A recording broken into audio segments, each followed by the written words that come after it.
team, j'espère que vous allez bien, que vous passez une excellente matinée. Comme toutes les semaines de Coupe d'Europe, on se retrouve vendredi sur les coups de midi pour analyser la nouvelle journée de Ligue 1, la 33e qui va commencer dès ce soir avec deux rencontres entre Brest et Reims et Nice contre le Havre qui va se terminer tranquillement dimanche par un multiplex de folie. Cette rencontre à vous proposer et forcément, vous le savez, ma spécialité sur le canal Telegram, c'est les pronostics buteurs. On va envoyer du sale sur ce multiplex. On va vraiment envoyer du lourd parce qu'on le sait également, les dernières journées sont souvent très prolifiques.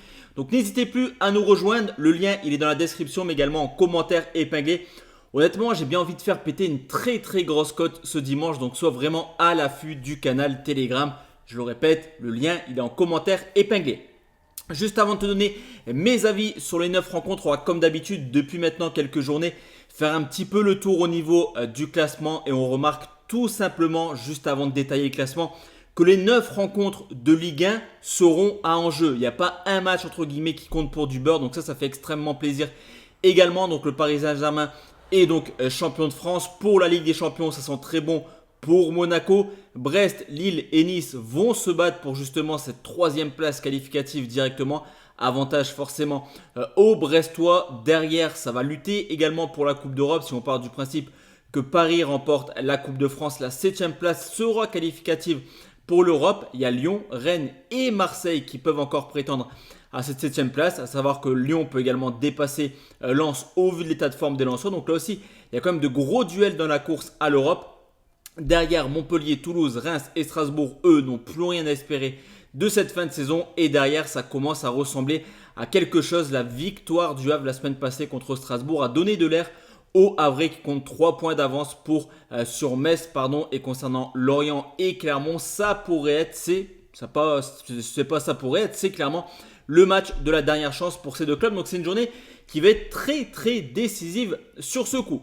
On commence tout de suite avec Brest qui reçoit Reims, comme tu l'as vu au niveau du classement, en cas de victoire, peu importe ce qu'il se passe lors de la dernière journée et du côté des matchs de Nice et du LOSC, Brest sera en Ligue des Champions, en tout cas au pire des cas barragiste, car avec 60 points, ils ne pourront pas être rattrapés par les Niçois et les Lillois, car la dernière rencontre opposera justement Lille à Nice, une équipe de Brest qui est quand même un peu temps avec cette saison. Elle s'arrête, 3 petites victoires sur les 8 derniers matchs, mais sur ce coup, on a quand même une équipe de Reims qui est en pleine déconfiture, en roue libre, employez le mot que vous voulez. Cette équipe de Reims, elle n'y est pas du tout depuis maintenant plusieurs semaines. 3 défaites de suite contre des clubs de bas de classement, 9 buts encaissés. Une équipe qui, comme je te l'ai dit, total roue libre avec le départ de Will Stith. Les Rémois n'y sont plus. On ne va pas détailler plus longtemps cette rencontre et je vais partir sur une victoire de Brest. Côté 1,65, c'est plutôt bien coté, je trouve, pour un premier avis. On enchaîne avec Nice qui reçoit le Havre. C'est clairement le match à enjeu de cette 33e journée pour Nice. Une victoire et pourquoi pas accrocher une place dans le top 4.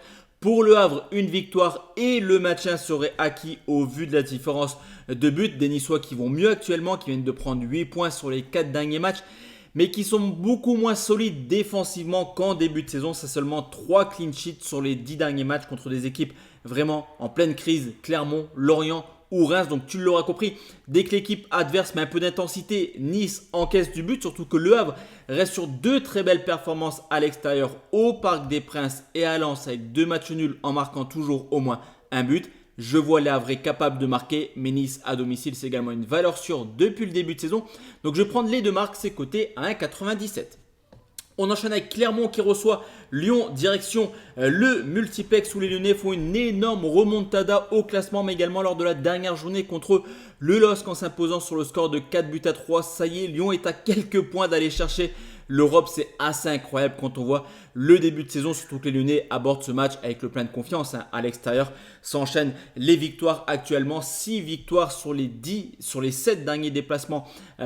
Au contraire de Clermont qui la défaite contre Monaco. C'est sans doute la défaite de trop pour les Clermontois qui devraient logiquement rejoindre la 2e division sans doute ce dimanche. C'est la raison pour laquelle je prends une victoire de Lyon côté à 1,50. On enchaîne avec Marseille qui reçoit Lorient éliminé de l'Europa League.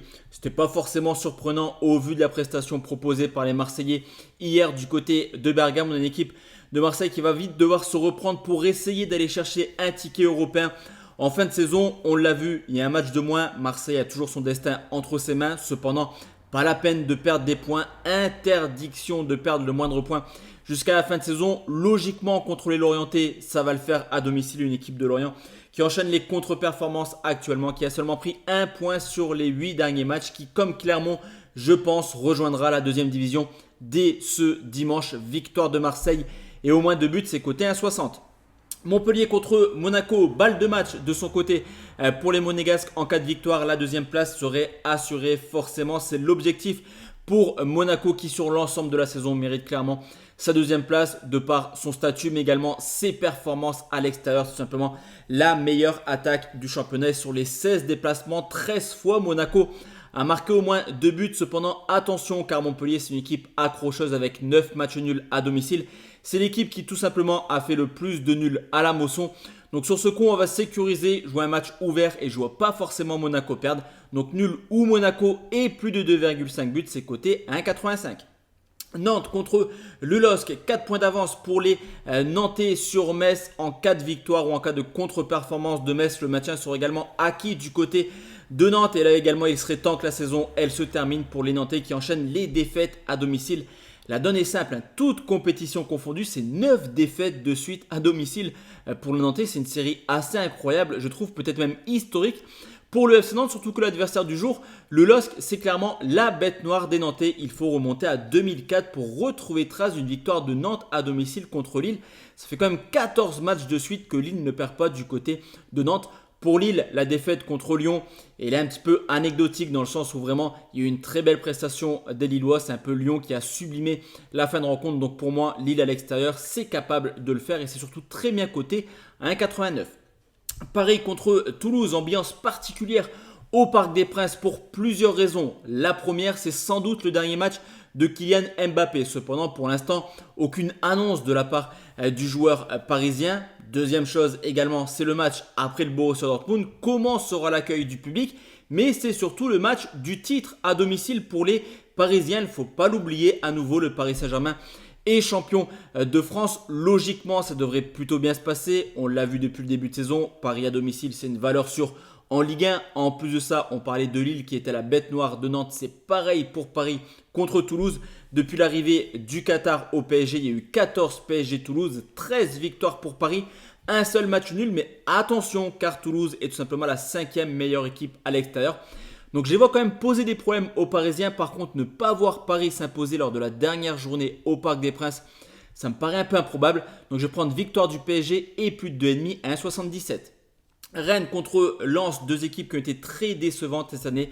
C'est vrai que dans une Ligue 1 où tu avais 4 équipes potentiellement qualifiées en Ligue des Champions, on attendait mieux clairement de la part des Rennais et des Lensois. Il reste quand même l'espoir de participer à l'Europe pour les Rennais, mais également le Racing Club de Lens. Cependant, là aussi, ça passe obligatoirement par une victoire. Pas le temps de perdre des points, même le match nul sur une très mauvaise opération pour les deux clubs. Du côté Rennais, on ne peut rien leur reprocher offensivement. C'est quand même la deuxième meilleure attaque à domicile avec 33 buts marqués. Mais je te l'ai dit et tu l'as vu au niveau du classement, Lens a encore son destin entre ses pieds. 2 victoires et Lens est européen à coup sûr. Donc je pense qu'on aura un match assez ouvert. Je vais prendre les deux marques à 1,60. Et enfin la dernière rencontre, c'est Strasbourg qui reçoit Metz. Pour Metz, c'est un éternel recommencement. C'est vrai qu'à chaque fois qu'ils arrivent en Ligue 1, ils descendent. L'année d'après, je pense qu'il faudra regarder au niveau des stats, mais ça fait l'ascenseur quasiment tous les ans. Une équipe de Metz qui fera forcément sans Mikotadze, suspendu lors de son carton rouge contre Rennes. Un appel qui a été fait du côté de Metz qui n'a pas forcément été entendu par la LFP. Donc c'est une équipe de Metz qui va être un peu différente sans Mikotadze. Cependant, on le sait, les derbys sont souvent très accrochés entre Strasbourg et Metz. En plus de ça, Strasbourg est en roue libre, le maintien est acquis. Mais là aussi, je ne les vois pas s'incliner pour le dernier match à domicile. Donc on va sécuriser avec un nul remboursé si Strasbourg côté à 1,91. Donc voici la team, mes 9 avis concernant cette 33e journée de Ligue 1.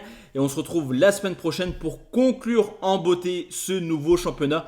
On aura fait l'intégralité de la Ligue 1 sur la chaîne YouTube. C'est une belle fierté quand même, c'est très compliqué de sortir des vidéos toutes les semaines comme ça, avec toutes les compétitions.